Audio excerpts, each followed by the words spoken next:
ఆ మరుసటి రోజు నుండి ప్రతిరోజు ఏదో ఒక సమయంలో ఆ పార్క్లో కలవడం వారిద్దరికీ దినచర్యలా మారిపోయింది. కృష్ణకు ఏదైనా ఒక విషయం ఒకసారి చెబితే చాలు, బాగానే గుర్తుంటుంది.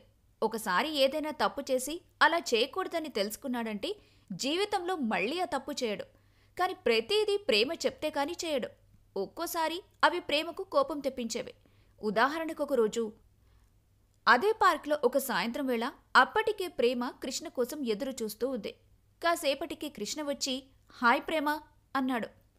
కాదు కృష్ణ గారు, ప్రతిరోజు ఇక్కడ కలుస్తూనే ఉన్నాం కదా, ఏ రోజైనా ఇదిగో ఈ ఐస్ క్రీం తీసుకొని ఎప్పుడైనా కొనిచ్చారా అని కాస్త విసుగు నటిస్తూ అంది ప్రేమ. అంటే నువ్వు ఐస్ క్రీం కావాలని అడగాలి కదా ప్రేమ అని అమాయకంగా అన్నాడు కృష్ణ. అన్నీ వేలు పెట్టి చూపించి ఇది కావాలి అది కావాలని అడుగుతానులేండి, మీకు ఆ మాత్రం తెలీదా అంది ప్రేమ ఇంకొంచెం కోపం నటిస్తూ. అబ్బా, అలా కోప్పడుకు ప్రేమ, ఇప్పుడు నీకు ఐస్ క్రీం కావాలి అంతే కదా అంటూ కృష్ణ వెనక్కి తిరిగాడు. అదృష్టం కొద్దీ ఐస్ క్రీం బండి దగ్గరలోనే కనపడింది. అది చూసే ప్రేమ అలా అడిగిందని అతడికి తెలియదు పాపం. వెళ్ళి ఒక ఐస్ క్రీం తీసుకునొచ్చి ప్రేమ చేతికి అందించాడు. మీరు తెచ్చుకోలేదా అని అడిగింది ప్రేమ. నేను ఐస్ క్రీం తిననులే కాని నువ్వు తిను. అయితే మీకు ఐస్ క్రీం ఇష్టం లేదా? లేదు ప్రేమ. మరి నాకు తెచ్చిచ్చావు? సరిపోయింది, నాకిష్టం లేదని నువ్వు కూడా తినకని చెప్పాలా ఏంటి? అలా ఏం కాదు, నీకేది ఇష్టం ఉంటే అదే తిను, కాకపోతే కొన్నింట్లో నన్ను బలవంతం చేయకు అంతే. ఓహో సరేలేండి అని ప్రేమ ఐస్ క్రీం తింటూ ఉండగా కృష్ణ ఆమె పక్కనే బెంచ్ మీద కూర్చొని ఆమెను చూస్తూ ఉన్నాడు. ఎందుకో ఆ రోజు పార్క్ కాస్త నిర్మానుష్యంగా ఉండటంతో ప్రేమ మనసులో ఏం చిలిపాలోచన వచ్చిందో ఏమో, పాపం ఐస్ క్రీం తన మూతి మొత్తం పూసుకుంటూ తింది. అది చూసి, ఏంటి ప్రేమ, ఐస్ క్రీం నువ్వే కాకుండా నీ గడ్డం కూడా తింటుంది అన్నాడు కృష్ణ. అయ్యో అవునా అని తన గడ్డంకున్న ఐస్ క్రీం తన కర్చీఫ్తో తుడుచుకుంది. గడ్డంకుంది అంతా పోయింది కానీ తన కింద పెదవి మీద మాత్రం కొంచెం అలాగే ఉంది. అది చూసి, ప్రేమ ఇంకా ఉంది చూడు, బాగా తుడుచుకో అన్నాడు కృష్ణ. ఎక్కడా అంది ప్రేమ. ఇక్కడా అంటూ కృష్ణ తన పెదవి మీద తనే చేయి వేసి ప్రేమకు చూపించాడు. ప్రేమ తన పెదవి మీదున్న ఐస్ క్రీంని తప్ప మిగతా మూతి మొత్తం తుడుచుకుంటుంది. అక్కడ కాదు అక్కడ కాదు అని కృష్ణ చెబుతూనే ఉండటంతో ప్రేమ అతడి చేతికి కర్చీఫ్ అందించి, నువ్వే తుడిచేయి అంది. సరేలే అని కృష్ణ కర్చీఫ్ అందుకొని ప్రేమ పెదవి మీదున్న ఐస్ క్రీంను సున్నితంగా తుడుస్తూ ఆమె కళ్లల్లోకి చూశాడు. ప్రేమ కూడా అతడి కళ్లల్లోకి చూసింది. కృష్ణ చేతి వేళ్లు ఇంకా ఆమె పెదవి మీదే ఉన్నాయి. కొద్దిగా ఉన్న ఐస్ క్రీం మరకను కూడా కృష్ణ తన చేతి బొటనవేలుతో తుడిచి ఆ వేలిని అలాగే పెదవి మీదుంచి తన వైపు తదేకంగా చూస్తూ ఉన్న ప్రేమ వైపు ఇతడు అలాగే చూస్తూ ఉండిపోయాడు. ఒక్క క్షణం తర్వాత ప్రేమ నెమ్మదిగా కళ్ళు మూసి కాస్త కృష్ణ వైపు వంగింది. కాసేపటి తర్వాత తన చెంప మీద నెమ్మదిగా తడుతూ ప్రేమ ప్రేమ అని కృష్ణ పిలవటంతో ప్రేమ ఉలిక్కిపడి కళ్ళు తెరిచి చూసింది. కృష్ణ బెంచ్ మీద బాగా వెనక్కి వంగిపోయి ఉండటం చూసి కాస్త ఆశ్చర్యపోయింది. ఓ ప్రేమ అని కృష్ణ మళ్ళీ ఒకసారి పిలవటంతో తను ఈ లోకంలోకొచ్చింది.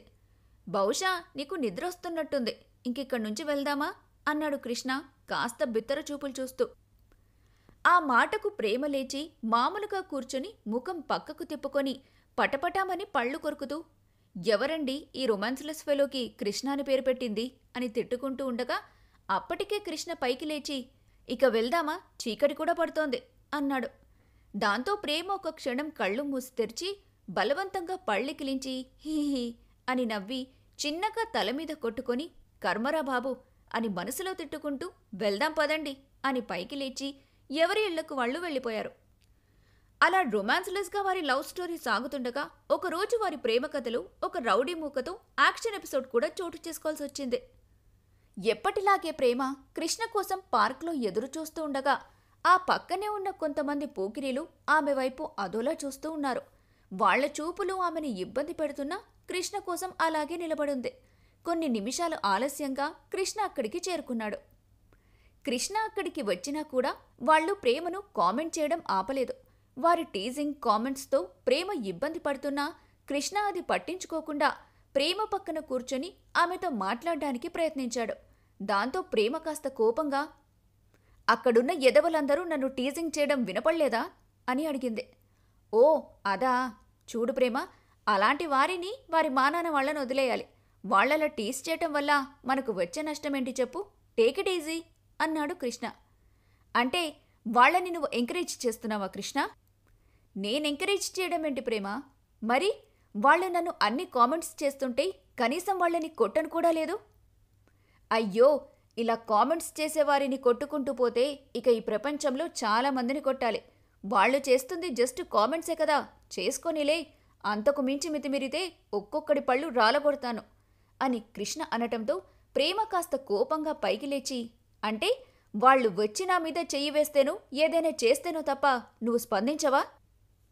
అబ్బా, ఇప్పుడేంటి ప్రేమ, వాళ్లను కొట్టాలి అంతే కదా, ఒక క్షణమాగు అని కృష్ణ ఆవేశంగా వెళ్ళి అక్కడ కూర్చొని మరొకరిని ఎవరినో కామెంట్స్ చేస్తున్న నలుగురు పోకిరీలను, ఏంట్రా పబ్లిక్లో మీ ఈవ్ టీజింగ్, అమ్మాయిలను కామెంట్స్ చేస్తారా అంటూ ఒక్కొక్కడిని చెంపల మీద కొడుతుంటే వాళ్లు దెబ్బలు తింటూ పారిపోవడానికి ప్రయత్నిస్తున్నారు.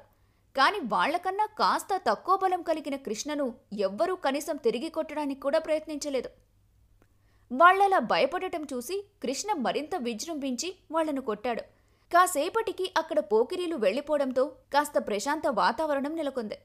అతడి టాస్క్ పూర్తవటంతో ప్రేమ వైపు కదిలి వెళ్తుండగా ఒక వ్యక్తి వచ్చి కృష్ణ చెయ్యి పట్టుకొని తెగ ఊపేస్తూ, మీలాంటి పోలీస్ ఆఫీసరుంటే పబ్లిక్ ప్రశాంతంగా ఉంటుంది సార్. అంతమందిని భలే చితకబాదారు. మీరు గ్రేట్ సార్ అని కృష్ణ ఏదో చెప్పబోతున్నా వినకుండా అతడు కాసేపు ఏవేవో పొగిడి వెళ్ళిపోయాడు. నేనేంటి పోలీసేంటి అని కృష్ణ తలగొక్కుంటూ అటూ ఇటూ చూస్తూ ఉండగా అనుకోకుండా తన టీషర్ట్ ఎడమ చేతి స్లీవ్పై చూశాడు. అక్కడ దారంతో కుట్టబడిన పోలీస్ అనే ఆంగ్లాక్షరాలు అతడికి కనపడ్డాయి. దాంతో అతడు తన వీపు మీద చూశాడు. అక్కడ కూడా తన టీషర్ట్ మీద పెద్దగా పోలీస్ అనే ఇంగ్లీష్ అక్షరాలు ఉండటం చూసి అప్పుడతడికి బల్బు వెలిగింది. కొత్తగా పోలీస్ బ్రాండ్ పేరుతో టీషర్ట్ మార్కెట్లోకి రావడంతో అవి నచ్చి అంతకు ముందు రోజే కృష్ణ వాటిని కొన్నాడు. అప్పుడతడు వేసుకున్న టీషర్ట్ కాకి రంగులో ఉండటం, కృష్ణ బాడీ స్ట్రక్చర్ కూడా కాస్త ఫిట్గా ఉండటంతో అందరూ అతన్ని పోలీస్ అనే అనుకున్నారు. అతడి అదృష్టం బాగుండి ఆ పోకిరీలు కూడా అలాగే అనుకుని కృష్ణ కొడుతున్నా వాళ్లు తిరగబడలేదు. ఒకవేళ వాళ్లు తిరగబడి కొట్టుంటే కృష్ణ వాళ్ల కాళ్ళ కింద సిగరెట్ పీకలా నలిగిపోయి ఉండేవాడు. అలా అనుకోని విధంగా ఫైటింగ్ విజయవంతంగా పూర్తి చేసుకుని కృష్ణ ప్రేమ వైపు వెళ్లాడు.